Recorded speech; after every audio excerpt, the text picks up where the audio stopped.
This brings me over to the third and final part of this lecture.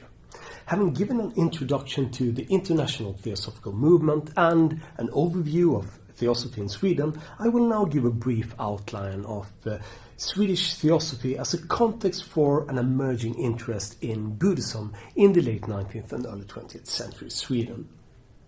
It should be remembered that at this time there existed no Buddhist minority in Sweden, and the amount of information available to the general public about religions with South Asian historical roots was low. It is against this background that the emerging theosophical interest in Buddhism must be understood. That there did in fact exist such an interest in Buddhism is clear from a quick glance. Some of the first works translated to Swedish and published by representatives of the society were about Buddhism. Among these works are some that are very well known to scholars of late 19th century Buddhism.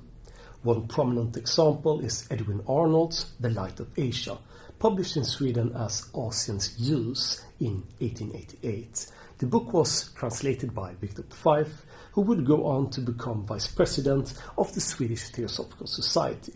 Asiens ljus had an introduction written by the famous Swedish cultural personality and writer on religion, Viktor Rydberg. Almost as well known as Asiens ljus is another book published the next year and distributed by the Swedish Theosophical Society, Henry Steele Olcott's Buddhist Catechism. These prominent works were not alone. Other, less known publications were published or distributed by the Society during its first decades. Furthermore, the subject of Buddhism was brought up in periodicals associated with the Society and in public lectures. Buddhism was also often discussed in more general theosophical publications, like the many short pamphlets which served as an introduction to the theosophical worldview and its basic teachings. These pamphlets were often sold or distributed freely at theosophical lectures and could have topics such as karma, diet, or a theosophical interpretation of Christianity. We can also see that literature about Buddhism, for example, The Light of Asia, and some of the other works I have already mentioned, were often advertised in theosophical periodicals like Theosophisk Tidskrift. In these advertisements, books about Buddhism, often translated by theosophists, turn up quite frequently. So, what was the reason for this interest in Buddhism, and what was Buddhism's perceived relationship to theosophy? There are, of course, numerous possible ways of answering this question, and here I will restrict myself to giving an account of what the theosophists themselves had to say about it. Even though there wasn't really one singular and universally accepted opinion about the relative importance of Buddhism in these early theosophical works, Buddhism was generally seen as an important object of study. In the foreword to the Swedish translation of Esoteric Buddhism, an influential early book about theosophy, Sasnet, its author, argues that Buddhism had remained more intimately connected to the esoteric teachings which theosophists sought to uncover than any other religion.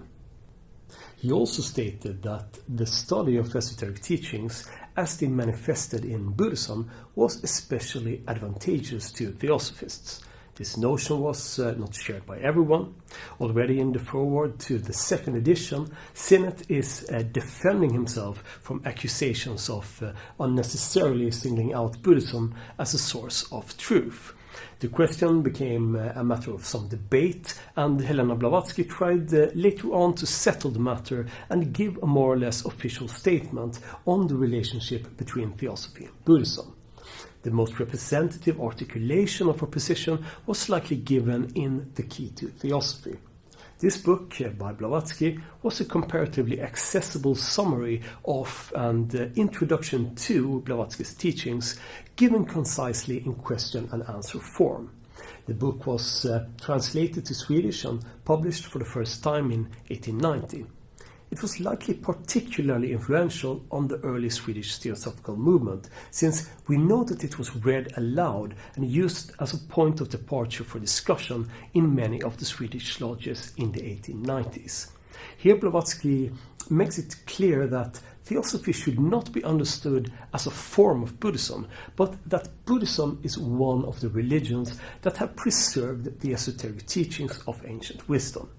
This point is quite clear and unambiguous. Still, the notion that Theosophy is in fact a form of Buddhism seems to have been held by some followers of the society and caused significant confusion among the opponents of the movement. This can be seen in a drawn-out and sometimes rather heated debate between the Theosophical leader Catherine Tingley and Anna Maria Roos, a Swedish teacher, author and journalist who had an interest in esoteric movements but was sometimes critical of Theosophy.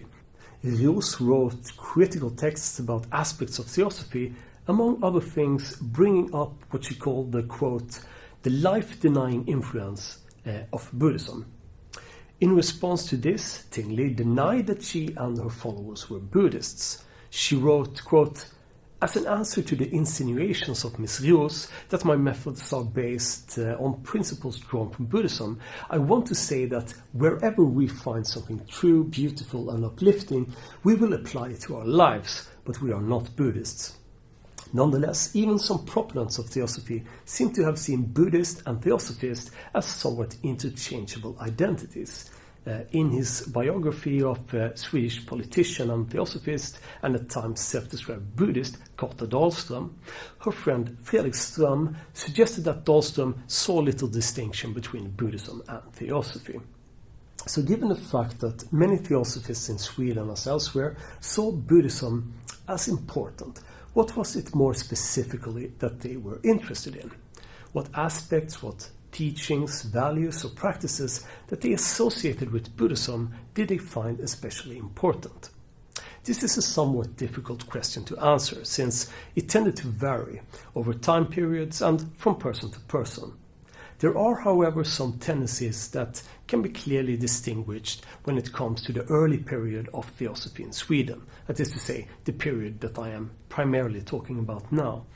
Two examples of this are the doctrines of karma and the practice of vegetarianism. Even though Theosophists, as we have seen, were not really required to believe in anything, except perhaps some form of spiritual purpose for humanity and the notion of what they called universal brotherhood. Belief in karma was still among the teachings of the society that came close to being official doctrine.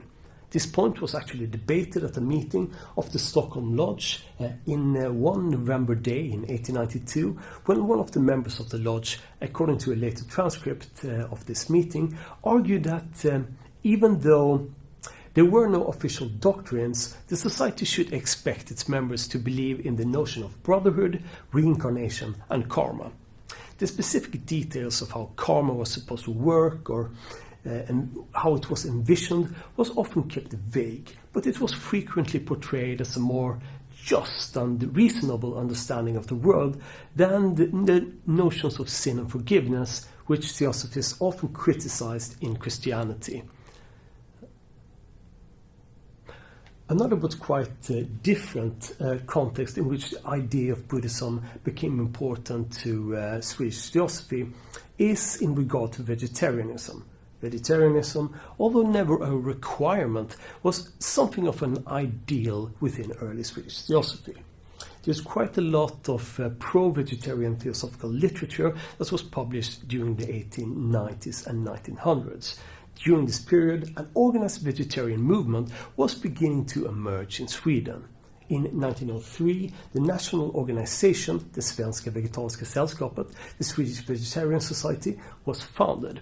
This organization seemed to have had some influential overlapping members with the Theosophical Society, and according to its own account of its history, for example in Halfdan Leander's Vegetarianism in Sweden, early theosophical proponents of vegetarianism are held up as an influence on the movement.